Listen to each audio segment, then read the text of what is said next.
Ladies and gentlemen, there comes a moment in life where the loudest decision you'll ever make is the one you don't announce.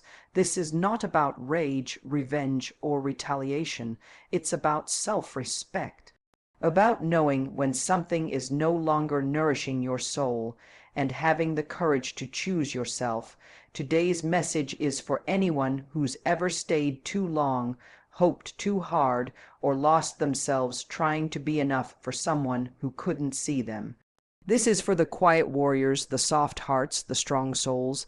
This is your reminder of the power of letting go without noise. There's something powerful about choosing to walk away, not in anger, not in dramatic exit, not in loud confrontation, but in quiet self-respect. When you walk away quietly, you're not looking to make a point. You're not trying to guilt them into chasing you. You're not playing a game. You're simply choosing yourself, and that in itself is a form of strength most people underestimate. Respecting yourself enough to walk away quietly means you've outgrown the need to convince someone of your worth. You've realized that love, effort, and attention shouldn't have to be begged for. You've understood that being heard, seen, and valued is not a luxury, it's the foundation. And when that foundation is constantly shaking, you stop trying to build something on it. You stop pouring into someone who treats your presence like background noise. You stop explaining the same feelings over and over to someone who has stopped listening a long time ago. You no longer stay to argue your side. You no longer try to make them understand why their silence hurts, or why their inconsistency is breaking something inside you. You no longer wait for a shift that never comes, because eventually you learn. Peace isn't found in being chosen by someone who's unsure about you. Peace is found in choosing yourself when they don't. It's not easy. There's a part of you that still wants to be seen. A part that craves recognition, that longs for that one final message where they finally say, "I get it now. I see you. I'm sorry."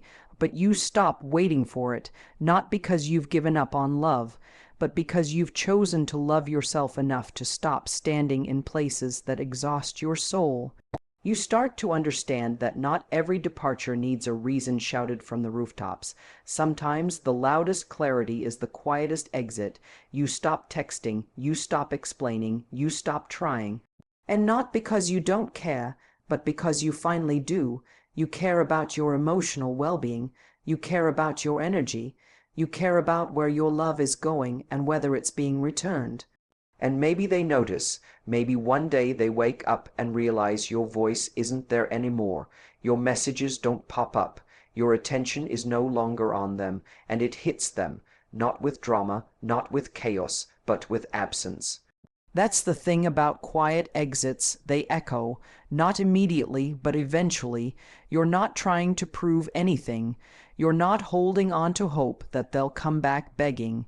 You're not standing at the edge waiting for them to notice you're gone. You're already walking, softly, confidently, inwardly whole. You're leaving the situation not because you want to be chased, but because you're done chasing clarity in confusion. You've had the hard conversations. You've looked for signs of change. You gave it more chances than it probably deserved. But now, you've made peace with the fact that some people aren't capable of offering the consistency you need, and that's okay. You still walk away quietly because this isn't about them anymore.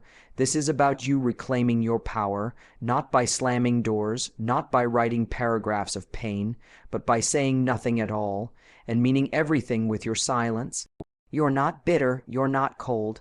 You're just done bleeding in places where there's no bandage, no acknowledgement, no effort to heal what's been wounded.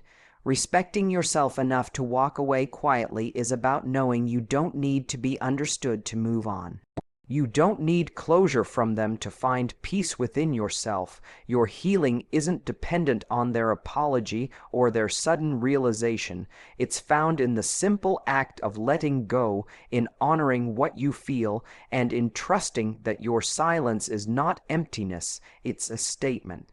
A boundary, a beginning, and as you walk away, you carry no resentment, only lessons. You carry no regret, only awareness, and with each step you take, you don't look back, not because you're heartless, but because you've finally found the courage to prioritize your heart.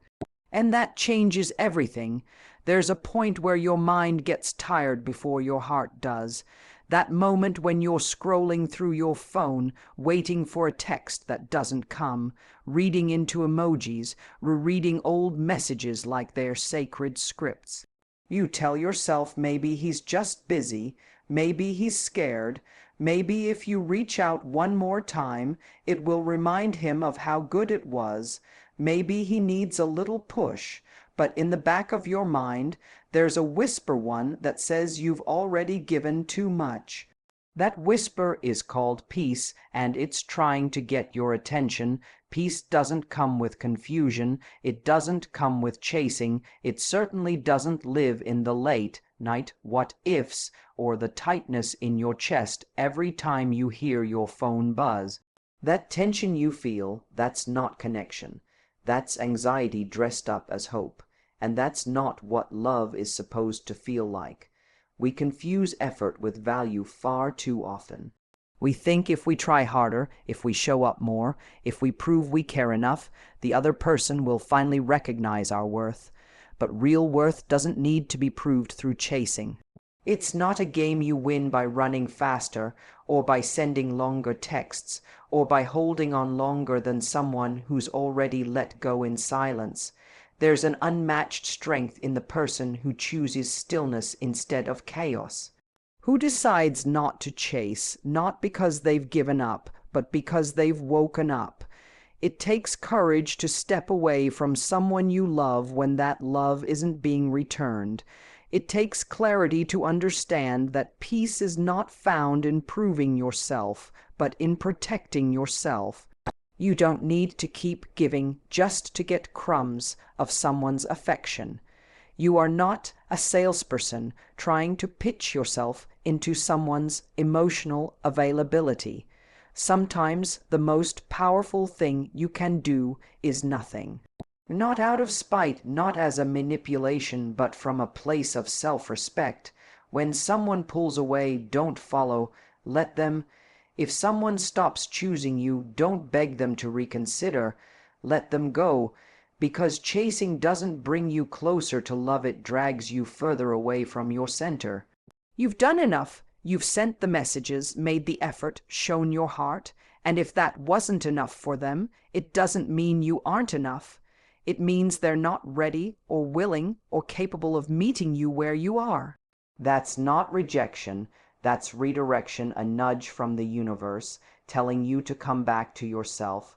Peace doesn't scream for attention. It doesn't demand answers. It simply says, you deserve better than this confusion. And that voice, that quiet pull toward stillness, is the one you need to start listening to. Choosing peace doesn't mean you stop loving them overnight. It doesn't mean you won't miss them. It doesn't mean you won't think about them when your favorite song plays or when you walk past the coffee shop where you had your first conversation. But it does mean you won't abandon yourself to hold on to someone who won't hold you back. Sometimes love looks like holding on, but more often real love self. Love looks like letting go, not because you're weak, not because you've lost, but because you've finally realized your worth isn't something someone else gets to validate. It's something you claim quietly, calmly, and consistently. You won't find peace in the maybe. You won't find it in the games, or the waiting, or the chasing. You'll find it in your own space, in the quiet mornings when you don't check your phone first. In the moments you remember how to breathe without wondering what he's thinking, in the joy of rediscovering parts of yourself that you buried under trying to be enough for someone else. Peace isn't passive. It's active, it's a choice, a brave, often painful, but freeing choice to stop fighting for someone who's not fighting for you. It's the decision to come home not to them but to yourself. Letting go isn't easy. It never has been, especially when your heart is still holding onto a version of something you believed could have been beautiful. We cling not just to people, but to ideas, potential, unfinished stories. There's this part of you that wants to hold on just a little longer, because maybe if you try harder, wait a little more, explain things better, something will finally shift. They'll finally see you, choose you, change for you, but deep down, you already know the truth. Holding on has stopped feeling like love. It's started feeling like self-abandonment. There's a fear that if you let go of them, of the hope, of the story, you'll be left with nothing. That letting go is a loss, but what we don't always realize is that by gripping so tightly to the wrong person, we block ourselves from receiving what's meant for us, because you can't open your hands to catch something new when they're still full of everything that's already gone. Sometimes we stay out of habit, sometimes out of fear. We tell ourselves, what if this is as good as it gets? Or, what if I never find this again? But you don't need to keep choosing pain just because it's familiar. You don't have to keep investing in someone who's never truly shown up for you. Letting go is not about bitterness. It's not about pretending it didn't matter or that you didn't care. It's about honoring what was, and then honoring yourself enough to stop living in the shadow of it. It's about recognizing that love, real, mutual, healthy love, shouldn't require you to lose yourself just to keep someone else. And letting go doesn't mean you stop loving them immediately. It just means you love yourself enough to stop chasing something that's not loving you back. It means you stop asking for the bare minimum. You stop rereading old messages to feel something that once was. You stop replaying conversations, trying to find the moment you went wrong, because this isn't about where you went wrong. This is about where you're still holding yourself back. When you let go, you create space, emotional space, mental space, spiritual space. You remove the noise. You clear the clutter of confusion and mixed signals. You make room for clarity, for peace, for alignment. You begin to breathe again. You begin to heal. And most importantly, you make space for the right people to walk in. The ones who won't leave you questioning your worth. The ones who won't be hot and cold, who won't need you to earn love like it's a reward for performance. The ones who meet you with the same energy you bring. No chasing, no begging, no second guessing. But they can't come in if your world is still full of ghosts, if your heart is still occupied by someone who only shows up halfway, if your thoughts are still wrapped in memories that don't reflect your present. Sometimes we ask for love while still holding hands with someone who's already let go, and then we wonder why love doesn't arrive. There's a strength in letting go that people often underestimate. It takes courage to walk away when your heart still aches. It takes clarity to say, this isn't enough, even when you wish it were, but that's the kind of strength that changes everything. It tells the universe, and more importantly, yourself, that you are no longer available for halfway love. That you are no longer interested in people who only come close when it's convenient. When you let go of what's not choosing you, you step into your power, you stop waiting, you stop shrinking, and you start becoming the version of yourself that your future relationships will thank you for. The version of you who doesn't chase but attracts, who doesn't tolerate but chooses, who doesn't settle but trusts, because the right people, they don't need to be chased, they don't need you to beg for consistency.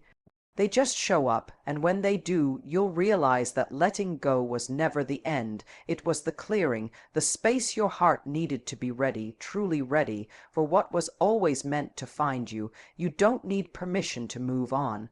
You don't need closure to begin again. Walking away doesn't make you weak. It confirms your strength, because sometimes the boldest statement you'll ever make is your silence. So walk away if you must, but walk away with peace, with grace, and with the knowing that the love you were searching for starts with you.